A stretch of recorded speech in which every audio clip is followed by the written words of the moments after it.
Lunedì 23 giugno, San Lanfranco Beccari. È il 174esimo giorno dall'inizio dell'anno e ne mancano 191 al termine. Il sole sorge alle 5:23 e tramonta alle 21:03. La luna si leva alle 19:54 e tramonta alle 4:03.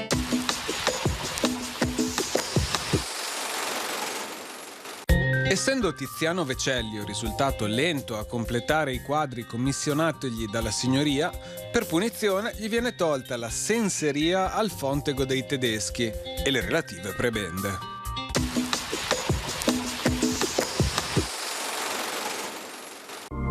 Le previsioni per domani. Sulla pianura non si verificheranno precipitazioni, cielo sereno o poco nuvoloso, temperature senza variazioni di rilievo. Sui monti fino al mattino sereno o poco nuvoloso, dal pomeriggio nuvolosità in aumento con alcune piogge specie sulle Dolomiti. Temperature stazionarie prima delle piogge, poi in calo.